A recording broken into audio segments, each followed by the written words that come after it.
श्रीगणेशाय नमः। अथ श्रीगुरुस्तोत्रम्। अखण्डमण्डलाकारं व्याप्तं येन चराचरं तत्पदं दर्शितं येन तस्मै श्रीगुरवे नमः। अज्ञानतिमिरान्धस्य ज्ञानाञ्जनशलाकया चक्षुरुन्मीलितं येन तस्मै श्रीगुरवे नमः।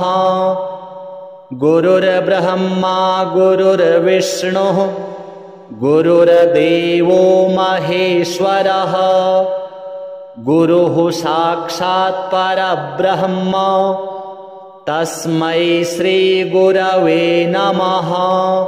स्थावरं जङ्गमं व्याप्तं यत्किञ्चित् सचराचरं तत्पदं दर्शितं येन तस्मै श्रीगुरवे नमः। चिन्मयं व्यापि यत्सर्वं त्रैलोक्यं सचराचरं तत्पदं दर्शितं येन तस्मै श्रीगुरवे नमः। सर्वश्रुतिशिरोरत्न विराजितपदाम्बुजः वेदान्ताम्बुजसूर्यो यः तस्मै श्रीगुरवे नमः। चैतन्यः शाश्वतः शान्तः व्योमातीतो निरञ्जनः बिन्दुनादकलातीतः तस्मै श्रीगुरवे नमः। ज्ञानशक्तिसमारूढः तत्त्वमालाविभूषितः भुक्तिमुक्तिप्रदाता च तस्मै श्रीगुरवे नमः। अनेकजन्मसम्प्राप्त कर्मबन्धविदाहिने आत्मज्ञानप्रदानेन तस्मै श्रीगुरवे नमः। शोषणं भवसिन्धोश्च ज्ञापनं सारसम्पदः गुरोः पादोदकं सम्यक् तस्मै श्रीगुरवे नमः।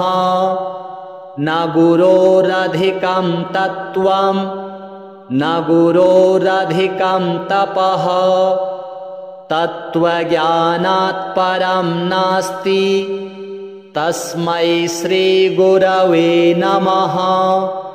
मन्नाथः श्रीजगन्नाथः मद्गुरुः श्रीजगद्गुरुः मदात्मा सर्वभूतात्मा तस्मै श्रीगुरवे नमः। गुरुरादिरनादिश्च गुरुः परमदैवतं गुरोः परतरं नास्ति तस्मै श्रीगुरवे नमः। त्वमेव माता च पिता त्वमेव बन्धुश्च सखा त्वमेव विद्या द्रविणं त्वमेव सर्वं मम देवदेव श्रीगुरुदेवार्पणमस्तु। अखण्डमण्डलाकारं व्याप्तं येन चराचरं तत्पदं दर्शितं येन तस्मै श्रीगुरवे नमः। अज्ञानतिमिरान्धस्य ज्ञानाञ्जनशलाकया चक्षुरुन्मीलितं येन तस्मै श्रीगुरवे नमः। गुरुर्ब्रह्मा गुरुर्विष्णुः गुरुर्देवो महेश्वरः। गुरुः साक्षात् परब्रह्म तस्मै श्रीगुरवे नमः। स्थावरं जङ्गमं व्याप्तं यत्किञ्चित् सचराचरं तत्पदं दर्शितं येन तस्मै श्रीगुरवे नमः।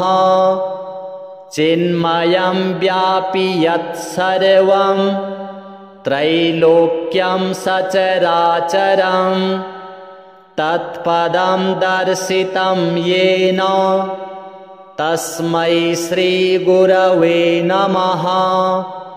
सर्वश्रुतिशिरोरत्न विराजितपदाम्बुजः वेदान्ताम्बुजसूर्यो यः तस्मै श्रीगुरवे नमः। चैतन्यः शाश्वतः शान्तः व्योमातीतो निरञ्जनः बिन्दुनादकलातीतः तस्मै श्रीगुरवे नमः। ज्ञानशक्तिसमारूढः तत्त्वमालाविभूषितः भुक्तिमुक्तिप्रदाता च तस्मै श्रीगुरवे नमः। अनेकजन्मसम्प्राप्त कर्मबन्धविदाहिने आत्मज्ञानप्रदानेन तस्मै श्रीगुरवे नमः। शोषणं भवसिन्धोश्च ज्ञापनं सारसम्पदः गुरोः पादोदकं सम्यक् तस्मै श्रीगुरवे नमः। न गुरोरधिकं तत्त्वं न गुरोरधिकं तपः तत्त्वज्ञानात् परं नास्ति तस्मै श्रीगुरवे नमः। मन्नाथः श्रीजगन्नाथः मद्गुरुः श्रीजगद्गुरुः मदात्मा सर्वभूतात्मा तस्मै श्रीगुरवे नमः। गुरुरादिरनादिश्च गुरुः परमदैवतं गुरोः परतरं नास्ति तस्मै श्रीगुरवे नमः। त्वमेव माता च पिता त्वमेव त्वमेव बन्धुश्च सखा त्वमेव त्वमेव विद्या द्रविणं त्वमेव त्वमेव सर्वं मम देवदेव। श्रीगुरुदेवार्पणमस्तु। अखण्डमण्डलाकारं व्याप्तं येन चराचरं तत्पदं दर्शितं येन तस्मै श्रीगुरवे नमः। अज्ञानतिमिरान्धस्य ज्ञानाञ्जनशलाकया चक्षुरुन्मीलितं येन तस्मै श्रीगुरवे नमः। गुरुर्ब्रह्मा गुरुर्विष्णुः गुरुर्देवो महेश्वरः। गुरुः साक्षात् परब्रह्म तस्मै श्रीगुरवे नमः। स्थावरं जङ्गमं व्याप्तं यत्किञ्चित् सचराचरं तत्पदं दर्शितं येन तस्मै श्रीगुरवे नमः। चिन्मयं व्यापि यत्सर्वं त्रैलोक्यं सचराचरं तत्पदं दर्शितं येन तस्मै श्रीगुरवे नमः। सर्वश्रुतिशिरोरत्न विराजितपदाम्बुजः वेदान्ताम्बुजसूर्यो यः तस्मै श्रीगुरवे नमः। चैतन्यः शाश्वतः शान्तः व्योमातीतो निरञ्जनः बिन्दुनादकलातीतः तस्मै श्रीगुरवे नमः। ज्ञानशक्तिसमारूढः तत्त्वमालाविभूषितः भुक्तिमुक्तिप्रदाता च तस्मै श्रीगुरवे नमः। अनेकजन्मसम्प्राप्त कर्मबन्धविदाहिने आत्मज्ञानप्रदानेन तस्मै श्रीगुरवे नमः। शोषणं भवसिन्धोश्च ज्ञापनं सारसम्पदः गुरोः पादोदकं सम्यक् तस्मै श्रीगुरवे नमः। न गुरोरधिकं तत्त्वं न गुरोरधिकं तपः तत्त्वज्ञानात् परं नास्ति तस्मै श्रीगुरवे नमः। मन्नाथः श्रीजगन्नाथः मद्गुरुः श्रीजगद्गुरुः मदात्मा सर्वभूतात्मा तस्मै श्रीगुरवे नमः। गुरुरादिरनादिश्च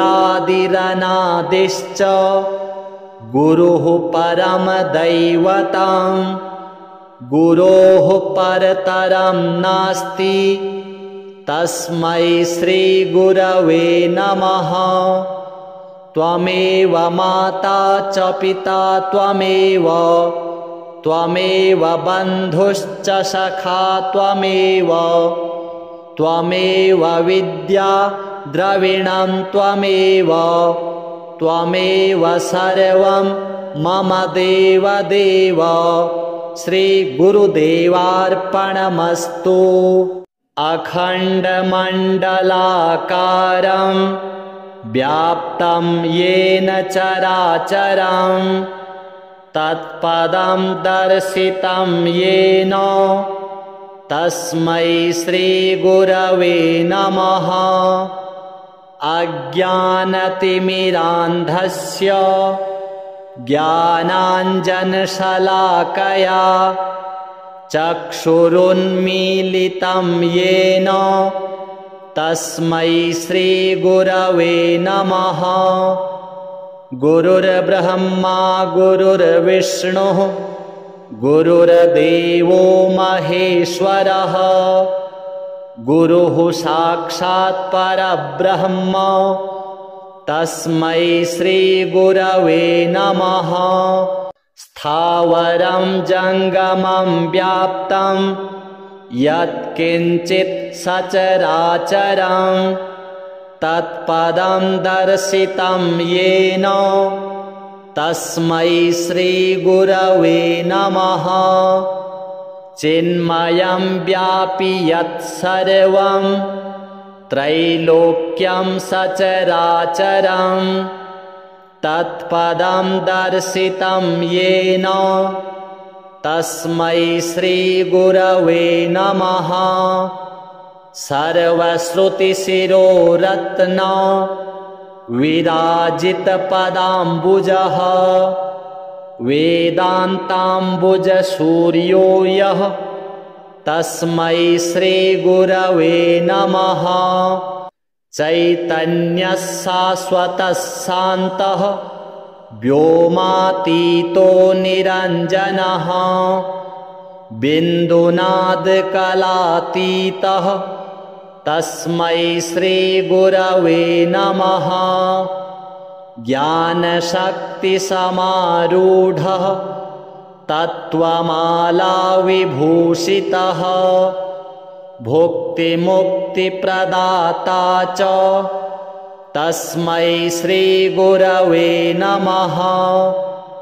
अनेकजन्मसम्प्राप्त कर्मबन्धविदाहिने आत्मज्ञानप्रदानेन तस्मै श्रीगुरवे नमः। शोषणं भवसिन्धोश्च ज्ञापनं सारसम्पदः गुरोः पादोदकं सम्यक् तस्मै श्रीगुरवे नमः। न गुरोरधिकं तत्त्वं न गुरोरधिकं तपः तत्त्वज्ञानात् परं नास्ति तस्मै श्रीगुरवे नमः। मन्नाथः श्रीजगन्नाथः मद्गुरुः श्रीजगद्गुरुः मदात्मा सर्वभूतात्मा तस्मै श्रीगुरवे नमः। गुरुरादिरनादिश्च गुरुः परमदैवतं गुरोः परतरं नास्ति तस्मै श्रीगुरवे नमः। त्वमेव माता च पिता त्वमेव त्वमेव बन्धुश्च सखा त्वमेव त्वमेव विद्या द्रविणं त्वमेव त्वमेव सर्वं मम देवदेव। श्रीगुरुदेवार्पणमस्तु। अखण्डमण्डलाकारं व्याप्तं येन चराचरं तत्पदं दर्शितं येन तस्मै श्रीगुरवे नमः। अज्ञानतिमिरान्धस्य ज्ञानाञ्जनशलाकया चक्षुरुन्मीलितं येन तस्मै श्रीगुरवे नमः। गुरुर्ब्रह्मा गुरुर्विष्णुः गुरुर्देवो महेश्वरः गुरुः साक्षात् परब्रह्म तस्मै श्रीगुरवे नमः। स्थावरं जङ्गमं व्याप्तं यत्किञ्चित् सचराचरं तत्पदं दर्शितं येन तस्मै श्रीगुरवे नमः। चिन्मयं व्यापि यत्सर्वं त्रैलोक्यं सचराचरं तत्पदं दर्शितं येन तस्मै श्रीगुरवे नमः।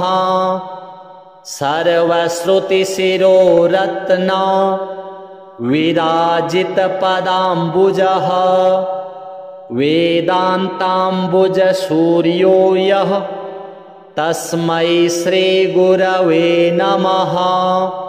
चैतन्यः शाश्वतः शान्तः व्योमातीतो निरञ्जनः बिन्दुनादकलातीतः तस्मै श्रीगुरवे नमः। ज्ञानशक्तिसमारूढः तत्त्वमालाविभूषितः भुक्तिमुक्तिप्रदाता च तस्मै श्रीगुरवे नमः। अनेकजन्मसम्प्राप्त कर्मबन्धविदाहिने आत्मज्ञानप्रदानेन तस्मै श्रीगुरवे नमः। शोषणं भवसिन्धोश्च ज्ञापनं सारसम्पदः गुरोः पादोदकं सम्यक् तस्मै श्रीगुरवे नमः। न गुरोरधिकं तत्त्वं न गुरोरधिकं तपः तत्त्वज्ञानात् परं नास्ति तस्मै श्रीगुरवे नमः। मन्नाथः श्रीजगन्नाथः मद्गुरुः श्रीजगद्गुरुः मदात्मा सर्वभूतात्मा तस्मै श्रीगुरवे नमः। गुरुरादिरनादिश्च गुरुः परमदैवतं गुरोः परतरं नास्ति तस्मै श्रीगुरवे नमः।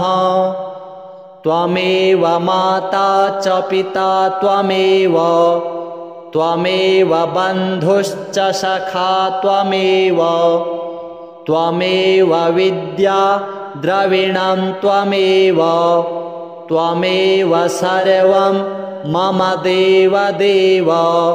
श्रीगुरुदेवार्पणमस्तु। अखण्डमण्डलाकारं व्याप्तं येन चराचरं तत्पदं दर्शितं येन तस्मै श्रीगुरवे नमः। अज्ञानतिमिरान्धस्य ज्ञानाञ्जनशलाकया चक्षुरुन्मीलितं येन तस्मै श्रीगुरवे नमः। गुरुर्ब्रह्मा गुरुर्विष्णुः गुरुर्देवो महेश्वरः गुरुः साक्षात् परब्रह्म तस्मै श्रीगुरवे नमः। स्थावरं जङ्गमं व्याप्तं यत्किञ्चित् सचराचरं तत्पदं दर्शितं येन तस्मै श्रीगुरवे नमः। चिन्मयं व्यापि यत्सर्वं त्रैलोक्यं सचराचरं तत्पदं दर्शितं येन तस्मै श्रीगुरवे नमः। सर्वश्रुतिशिरोरत्न विराजितपदाम्बुजः वेदान्ताम्बुजसूर्यो यः तस्मै श्रीगुरवे नमः। चैतन्यः शाश्वतः शान्तः व्योमातीतो निरञ्जनः बिन्दुनादकलातीतः तस्मै श्रीगुरवे नमः। ज्ञानशक्तिसमारूढः तत्त्वमालाविभूषितः भुक्तिमुक्तिप्रदाता च तस्मै श्रीगुरवे नमः। अनेकजन्मसम्प्राप्त कर्मबन्धविदाहिने आत्मज्ञानप्रदानेन तस्मै श्रीगुरवे नमः। शोषणं भवसिन्धोश्च ज्ञापनं सारसम्पदः गुरोः पादोदकं सम्यक् तस्मै श्रीगुरवे नमः। न गुरोरधिकं तत्त्वं न गुरोरधिकं तपः तत्त्वज्ञानात् परं नास्ति तस्मै श्रीगुरवे नमः। मन्नाथः श्रीजगन्नाथः मद्गुरुः श्रीजगद्गुरुः मदात्मा सर्वभूतात्मा तस्मै श्रीगुरवे नमः। गुरुरादिरनादिश्च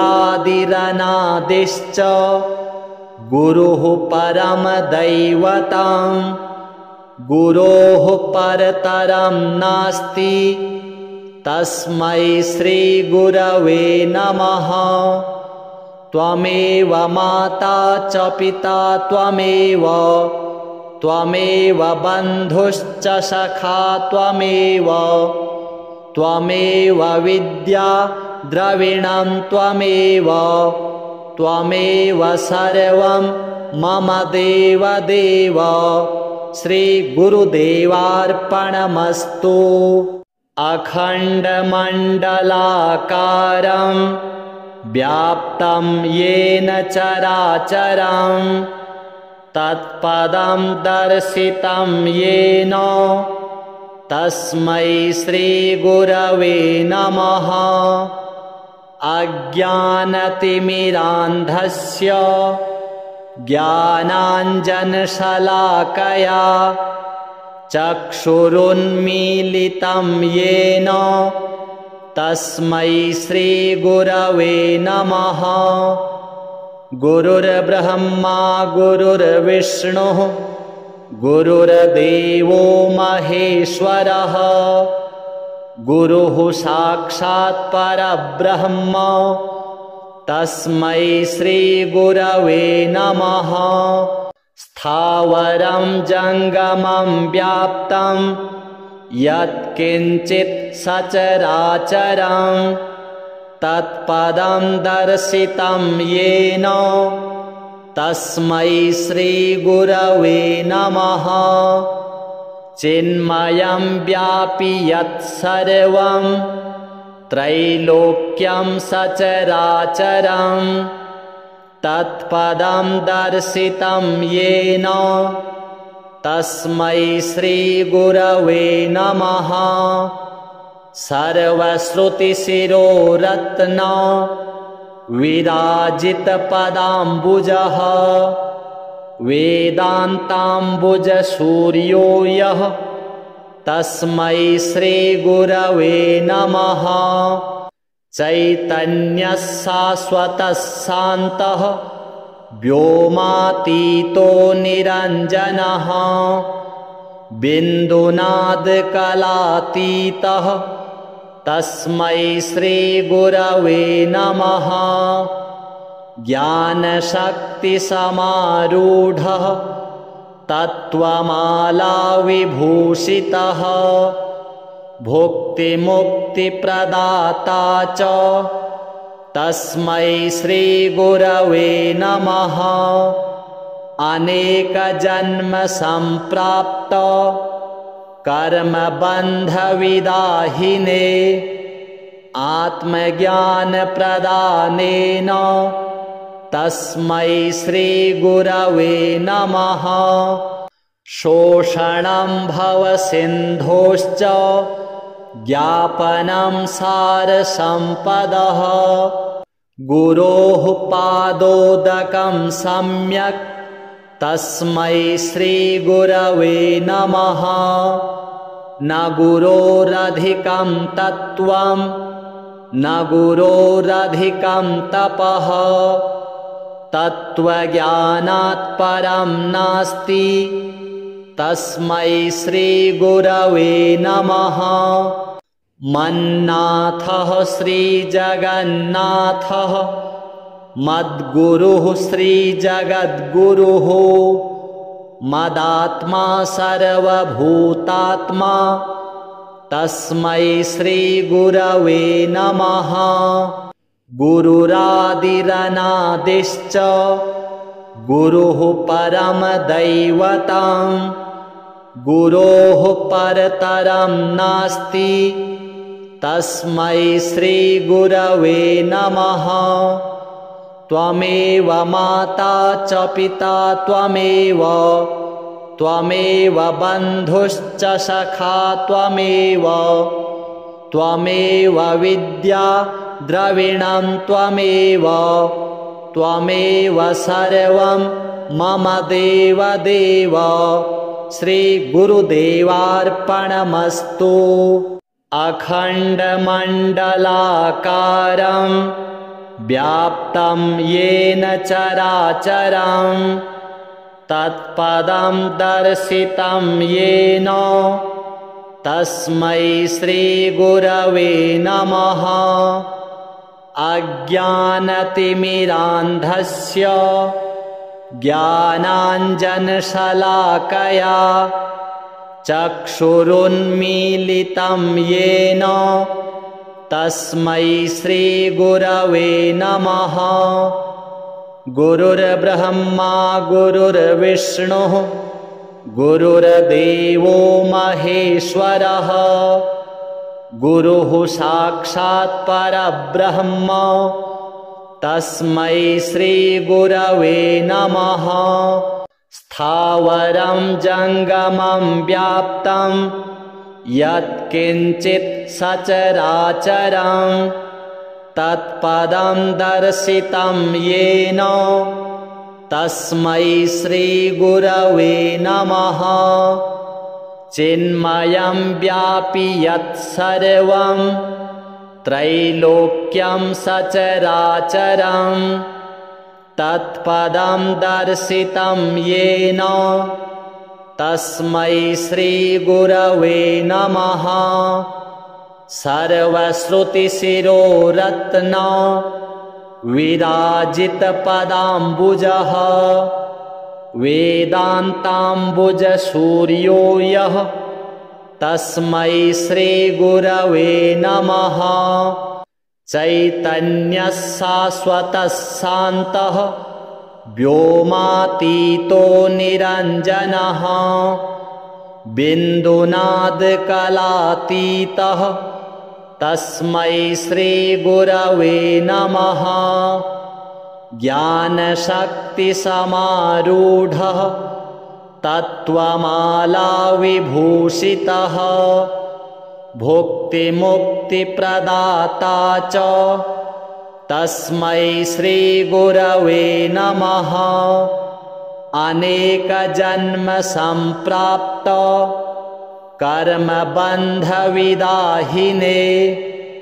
आत्मज्ञानप्रदानेन तस्मै श्रीगुरवे नमः। शोषणं भवसिन्धोश्च ज्ञापनं सारसम्पदः गुरोः पादोदकं सम्यक् तस्मै श्रीगुरवे नमः। न गुरोरधिकं तत्त्वं न गुरोरधिकं तपः तत्त्वज्ञानात् परं नास्ति तस्मै श्रीगुरवे नमः। मन्नाथः श्रीजगन्नाथः मद्गुरुः श्रीजगद्गुरुः मदात्मा सर्वभूतात्मा तस्मै श्रीगुरवे नमः। गुरुरादिरनादिश्च गुरुः परमदैवतं गुरोः परतरं नास्ति तस्मै श्रीगुरवे नमः। त्वमेव माता च पिता त्वमेव बन्धुश्च सखा त्वमेव विद्या द्रविणं त्वमेव सर्वं मम देवदेव। श्रीगुरुदेवार्पणमस्तु। अखण्डमण्डलाकारं व्याप्तं येन चराचरं तत्पदं दर्शितं येन तस्मै श्रीगुरवे नमः। अज्ञानतिमिरान्धस्य ज्ञानाञ्जनशलाकया चक्षुरुन्मीलितं येन तस्मै श्रीगुरवे नमः। गुरुर्ब्रह्मा गुरुर्विष्णुः गुरुर्देवो महेश्वरः गुरुः साक्षात् परब्रह्म तस्मै श्रीगुरवे नमः। स्थावरं जङ्गमं व्याप्तं यत्किञ्चित् सचराचरं तत्पदं दर्शितं येन तस्मै श्रीगुरवे नमः। चिन्मयं व्यापि यत्सर्वं त्रैलोक्यं सचराचरं तत्पदं दर्शितं येन तस्मै श्रीगुरवे नमः। सर्वश्रुतिशिरोरत्न विराजितपदाम्बुजः वेदान्ताम्बुजसूर्यो यः तस्मै श्रीगुरवे नमः। चैतन्यः शाश्वतः शान्तः व्योमातीतो निरञ्जनः बिन्दुनादकलातीतः तस्मै श्रीगुरवे नमः।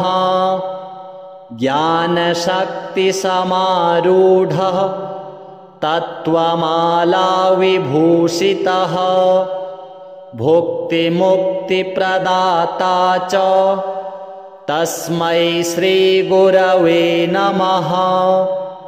अनेकजन्मसम्प्राप्त कर्मबन्धविदाहिने आत्मज्ञानप्रदानेन तस्मै श्रीगुरवे नमः। शोषणं भवसिन्धोश्च ज्ञापनं सारसम्पदः गुरोः पादोदकं सम्यक् तस्मै श्रीगुरवे नमः। न गुरोरधिकं तत्त्वं न गुरोरधिकं तपः तत्त्वज्ञानात् परं नास्ति तस्मै श्रीगुरवे नमः। मन्नाथः श्रीजगन्नाथः मद्गुरुः श्रीजगद्गुरुः मदात्मा सर्वभूतात्मा तस्मै श्रीगुरवे नमः। गुरुरादिरनादिश्च गुरुः परमदैवतं गुरोः परतरं नास्ति तस्मै श्रीगुरवे नमः। त्वमेव माता च पिता त्वमेव बन्धुश्च सखा त्वमेव विद्या द्रविणं त्वमेव सर्वं मम देवदेव। श्रीगुरुदेवार्पणमस्तु। अखण्डमण्डलाकारं व्याप्तं येन चराचरं तत्पदं दर्शितं येन तस्मै श्रीगुरवे नमः। अज्ञानतिमिरान्धस्य ज्ञानाञ्जनशलाकया चक्षुरुन्मीलितं येन तस्मै श्रीगुरवे नमः। गुरुर्ब्रह्मा गुरुर्विष्णुः गुरुर्देवो महेश्वरः गुरुः साक्षात् परब्रह्म तस्मै श्रीगुरवे नमः। स्थावरं जङ्गमं व्याप्तं यत्किञ्चित् सचराचरं तत्पदं दर्शितं येन तस्मै श्रीगुरवे नमः।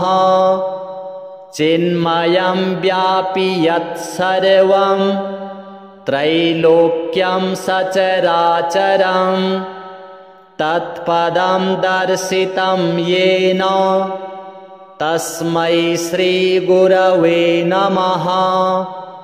सर्वश्रुतिशिरोरत्न विराजितपदाम्बुजः वेदान्ताम्बुजसूर्यो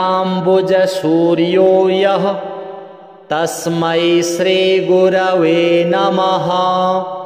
चैतन्यः शाश्वतः शान्तः व्योमातीतो निरञ्जनः बिन्दुनादकलातीतः तस्मै श्रीगुरवे नमः। ज्ञानशक्तिसमारूढः तत्त्वमालाविभूषितः भुक्तिमुक्तिप्रदाता च तस्मै श्रीगुरवे नमः। अनेकजन्मसम्प्राप्त कर्मबन्धविदाहिने आत्मज्ञानप्रदानेन तस्मै श्रीगुरवे नमः।